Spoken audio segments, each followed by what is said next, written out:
¿Qué tal? Buenas tardes. Mi nombre es Adriana Gutiérrez, para quienes no me conocen. Estoy haciendo estos videos simplemente por el deseo personal de hacerlo. Hablo acerca de lo que es la masonería, de mi experiencia en la masonería.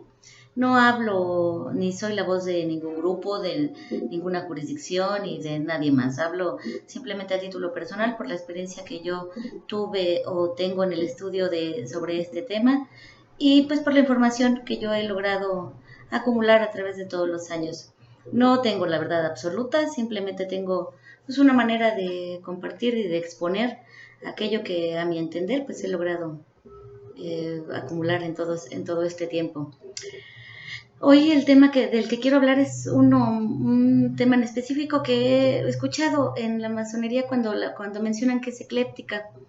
Yo creo que cuando mencionan que la masonería es ecléptica, piensan que es porque es la fusión como de varias corrientes o de corrientes doctrinales o a lo mejor de varias disciplinas en conjunto.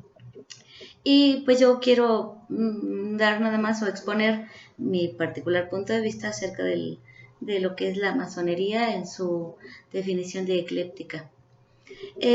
Pues como siempre, para poder abundar sobre el tema, yo creo que es necesario que conozcamos pues la definición de los conceptos, porque a veces hablamos o pronunciamos palabras que no sabemos ni siquiera su definición, entonces sobre eso pues damos información incorrecta.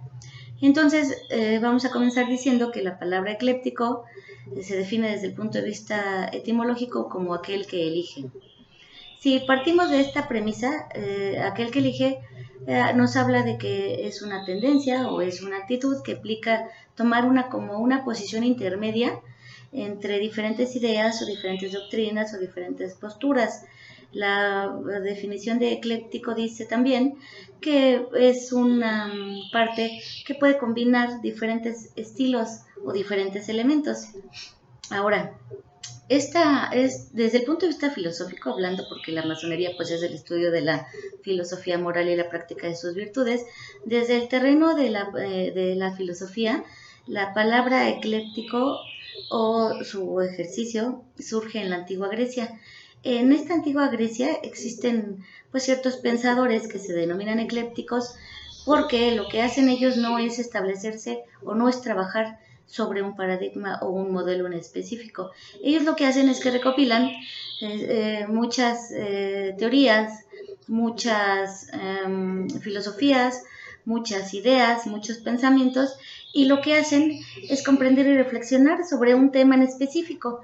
Ahora, lo que hacen ellos también pues es sintetizar estas diferentes corrientes en pensamientos propios, ya para definir la información sobre un tema. Ahora, cuando nosotros hacemos, cuando los pensadores precisamente eclépticos juntan la información reflexionada, comprendida y pensada sobre un tema, lo que hacen es armonizarla, es juntarla y crear una forma coherente del análisis sobre este tema. Entonces, si ya definimos que ecléptico en su mínima idea es el que elige y se refiere a la unión de ciertos pensamientos, teorías o doctrinas unidas en un punto de reflexión, entonces estamos hablando de que pues la masonería también en su parte filosófica sí puede tener el carácter de ecléptico. Ahora, la masonería cuando es ecléctica, desde el punto de vista de la definición que dimos, se refiere entonces a que lo que hace es que elige lo mejor de otras doctrinas o de otras teorías o de otros pensamientos y junta esas diferentes informaciones para crear principios establecidos y sobre todo, y lo más importante, es que son principios propios. Esto es muy importante. A mí incluso me interesó este tema precisamente porque me lleva a una segunda parte, que es cuando dicen que la masonería sí, que cuando dicen que la masonería trabaja con diferentes disciplinas. A mí me parece que la masonería por sí misma es muy rica en sus principios y en sus definiciones. La información es muy completa. Yo creo que la masonería cuando habla de otras disciplinas, no es ella la que habla, sino el ser que está estudiando esa masonería. Fíjense, por ejemplo, cuando se dicen que hay influencia en la masonería, por ejemplo, de cabalistas, de tarotistas, de numerólogos, en mi muy particular punto de vista eso no existe. Cuando nosotros estamos estudiando, por ejemplo, en la academia, si están, por ejemplo, estudiando matemáticas, como un ejemplo, están en las matemáticas y el maestro les dice, a ver tú, alumno, por favor defíneme qué es número. Ustedes como alumnos o como discípulos no le dicen al maestro, oiga, profesor, le defino la palabra número desde el punto de vista del tarot, desde el punto de vista, por ejemplo, de la numerología o desde el punto de vista de la cábala. No le preguntan eso al maestro porque el maestro está precisamente en una clase de matemáticas desde el punto de vista de la ciencia y lo que hacen pues es definir al número como el conjunto de elementos que existe en un universo y no invaden a las matemáticas con ese otro tipo de disciplinas. Lo mismo debería de suceder en la masonería. La masonería no tiene que estar influenciada, por ejemplo, con datos de la cábala, con datos del tarot, con datos de la numerología. No debería estar influenciada porque en todos sus principios y en todos sus preceptos tiene la total información para proceder por ella misma. No existe algo que la masonería requiera de esas otras disciplinas. No las estoy criticando, las otras disciplinas también son muy completas, yo creo que desde la parte de su estudio interno. Pero yo no creo necesario que a la masonería traigamos esas otras definiciones. Yo siempre les digo que si esas otras disciplinas permiten, por ejemplo, que se lleven las definiciones de masonería hacia ellas.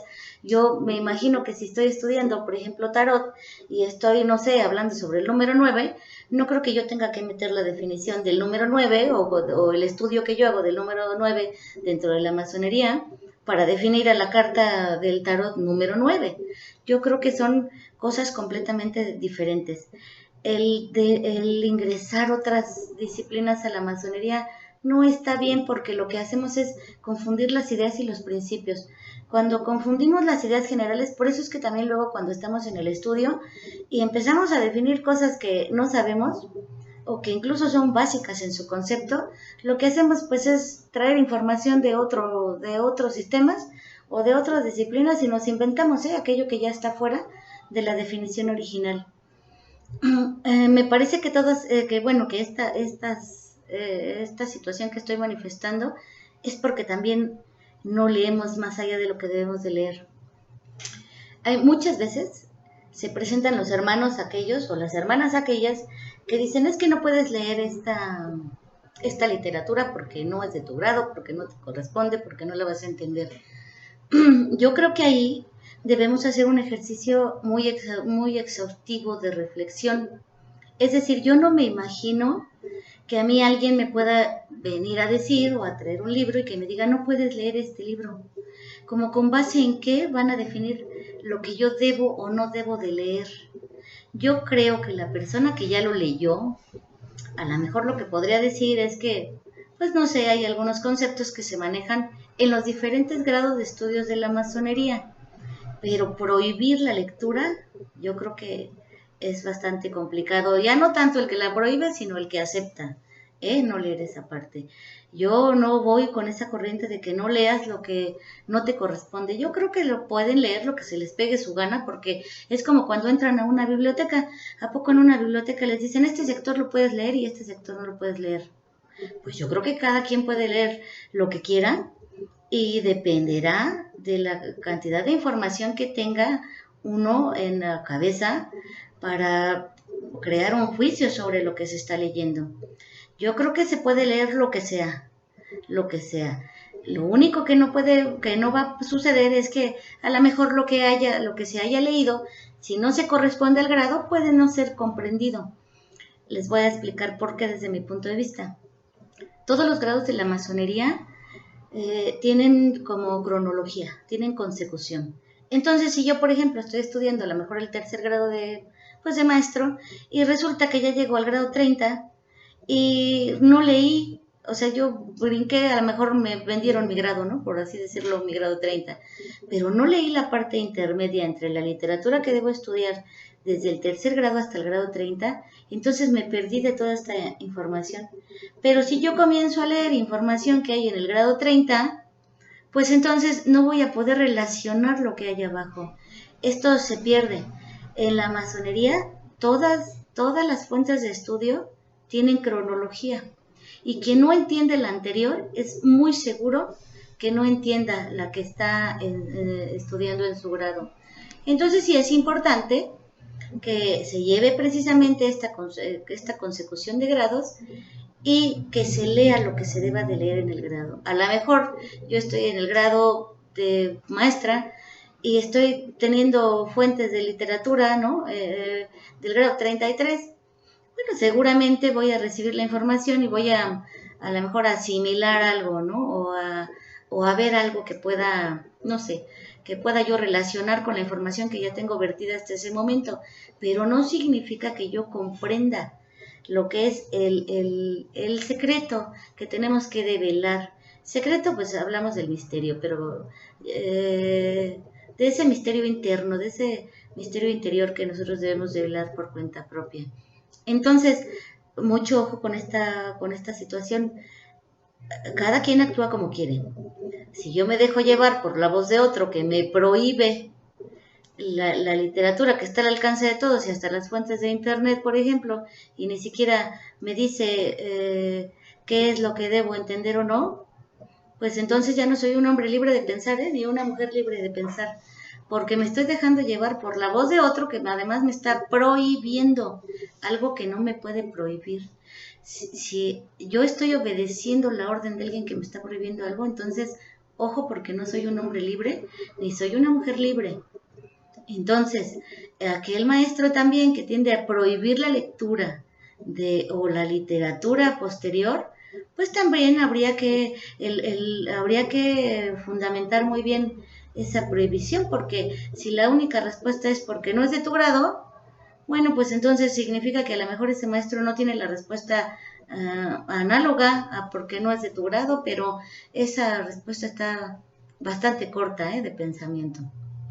Entonces, para resumir, ya saben, ecléctico es el que elige. Entonces, a mí me parece que lo que nos está diciendo la masonería ecléctica es que tomes esta definición para ti y que cuando te encuentres, que sepas primero que la masonería lo que hace es elegir lo mejor de otras doctrinas y pues lo pone en sus principios de operación y de actuación.